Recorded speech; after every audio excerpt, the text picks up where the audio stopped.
पिछले बार भी हमने देखा था शीतकालीन सत्र में, एक सप्ताह रही हूं सर, एक सेकंड रुक जाइए।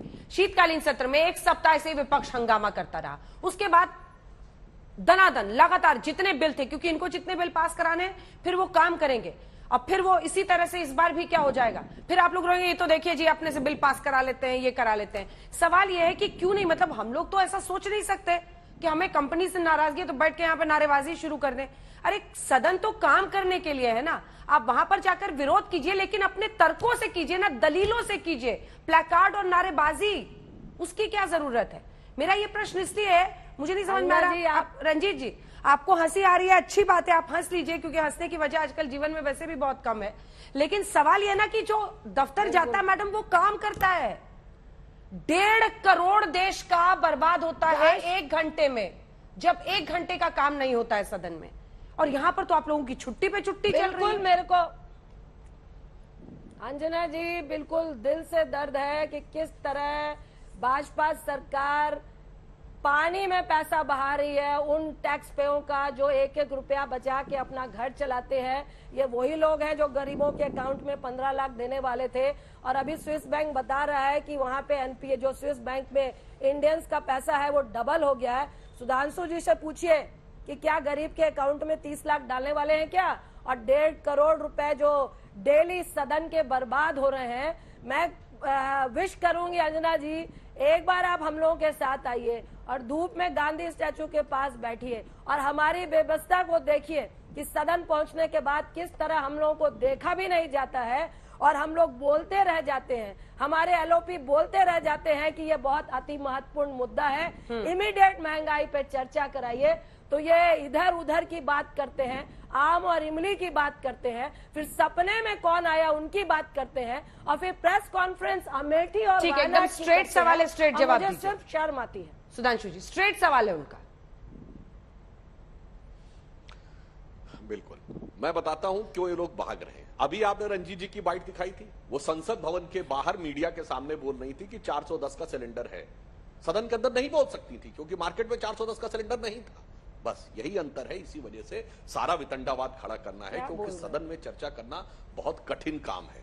वहां पे तो यथार्थ के साथ बात होगी, महंगाई पे बात होगी। बिल्कुल, आप बताइए, सब हाल के इतिहास में 10% से ऊपर महंगाई की दर कब रही? अच्छा, महंगाई पर बहस की इजाजत कौन देगा? सुधांशु जी, हम लोग अनजान हैं, आप लोग माननीय सांसद हैं सर। जीएसटी सर प्लीज, एक सवाल है मेरा, हमारे दर्शक भी जानना चाहते हैं सर। वो बोली, मैं 2 वाक्य तो पूरा कर लूं। अरे अंजना जी, एक वाक्य तो पूरा कर लूं, एक वाक्य सिर्फ, उसके बाद चलिए सदन में जानते क्या होगा, आपसे कहा जाएगा चलो जीएसटी में यूनानिमस की बात से आपको समस्या है तो पत्र दिखा दीजिए ना, आपके वित्त मंत्री ने कहां लिखा कि हम इसका विरोध करते हैं। राजस्थान तो छोड़िए, केरल जहां से राहुल गांधी जी सांसद हैं, दिखा दीजिए वहां कहां लिखा है। सदन में तो ये लिखित में पूछा जाएगा ना, मीडिया में आकर तो कुछ भी बोल दीजिए। आज मैं आपसे पूछता हूं, चलिए मीडिया में जारी कर दीजिए ना कि हमारे वित्त मंत्री ने जीएसटी का इसका विरोध किया था, जो वो खुद सदस्य थे उस कमेटी के जिसने रिकमेंड किया है। अभी दूध का दूध पानी का पानी हो जाएगा, लंबा भाषण देने की जरूरत ही नहीं। आप अंजना जी पूछिए, आप क्या पूछ रहे हैं? मैं पूछ रही थी सुधांशु जी कि सदन में महंगाई पर बहस हो, इस बात की इजाजत कौन देगा?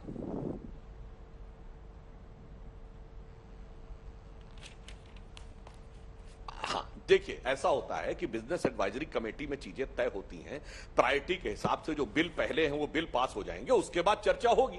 चर्चा में कितनी ईमानदारी है वो मैंने पिछली बार ही बता दिया था कि बजट सत्र में आप कह रहे हैं कि अर्थव्यवस्था पे अलग से चर्चा हो, महंगाई पे अलग से चर्चा हो, और बार बार सभापति कह रहे थे भाई बजट सत्र है, आप सारी अर्थव्यवस्था चर्चा करिए, महंगाई पर चर्चा करिए। किसान बिल के ऊपर 2 बार चर्चा हो चुकी है, फिर चर्चा करेंगे। किसान बिल पे चर्चा होनी चाहिए, किस लिए?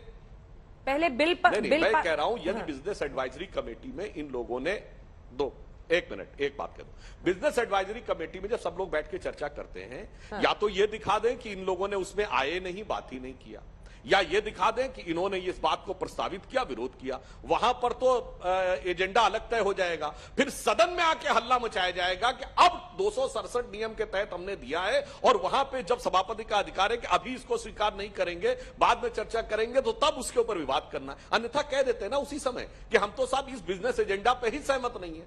अब एजेंडा पे तो चुप्पी और बाद में आके बवाल। एजेंडा पर चुप्पी, बाद में बवाल। रंजीत जी, सब पॉलिटिकल पोजीशनिंग है, ये उनका आरोप। देखिए, अभी सुधांशु जी, अभी आप बीएससी की बात कर रहे थे, आप थे क्या? हमारे एलओपी तो थे, हम लोगों ने बकायदा पीसी करके बताया भी कि हम लोगों ने कहा है सर्वप्रथम महंगाई पे, दूसरा बेरोजगारी पे, तीसरा अग्निपथ पे, चौथा नफरत के कारण जो जघन्य अपराध हुए हैं उस पे, और लगातार जो रुपया गिर रहा है उस पे।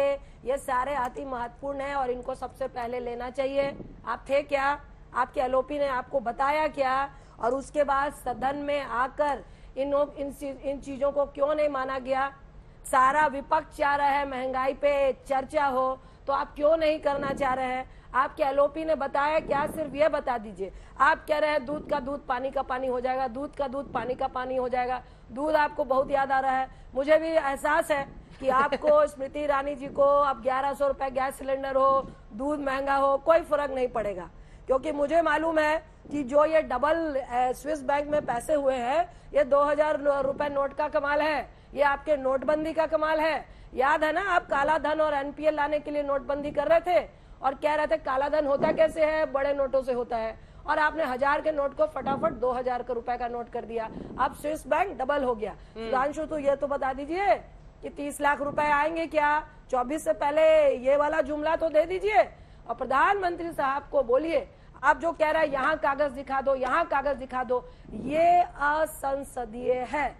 पार्लियामेंट का जवाब पार्लियामेंट के अंदर ही देंगे, पार्लियामेंट के अंदर ही हम वो कागज दिखाएंगे। हमारी जीएसटी क्या थी, हमारा टैक्स क्या था, हमने किस किस पे टैक्स लगाया, हमारे कितने स्लैब थे और आपके कितने स्लैब है। 28% तक स्लैब गया है और कई चीजों पे 18 और 28 मिला के 54% तक स्लैब है। 18 पार्लियामेंट में आइए ना, वहां तो हम भी आपको झूठ नहीं कह सकते, आप भी नहीं कह सकते। आप खुद कह रहे हैं, एक एक चीजें रिकॉर्ड होती हैं। ऊपर से आपने हम लोगों को कई चीजों पे, हम आपको बोले कि आप भाई भ्रष्टाचारी हैं, ये भी असंसदीय हो जाएगा। हम आपको बोले भाई साहब आप जुमलेबाज हैं, ये भी असंसदीय हो जाएगा। हम तैयार हैं, हम और सिविलाइज तरीके से चर्चा करना चाहेंगे, लेकिन आप चर्चा के लिए तैयार तो होइए। इतना क्यों डर रहे हैं सुधांशु भाई? आपके घर में जो काम करने वाली आती होगी उससे आपकी चर्चा तो होती होगी। उन्होंने तो बोला होगा भाई साहब आज तो राज्यसभा में चले गए, लेकिन हम लोग जो डेली दूध पनीर छाछ, मैं भी टेनिस खेलने जाती हूँ सुधांशु जी, मैं रियली बता रही हूँ, और हम लोग वो 10 रुपए का मदर डेयरी से छाछ पीते हैं। अमूल नहीं आता, आपको सिर्फ नेस्ले याद था, वो भी 10 रुपए का, वो 12 रुपए होने जा रहा है। तो जरा जाइए, थोड़ा फील्ड में जाइए, आरएसएस और बीजेपी से अलग जाइए और थोड़े नीचे वाले तबकों के पास जाइए और उनकी मजबूरी को समझिए, तब यहाँ आके दूध का दूध और पानी का पानी करिए।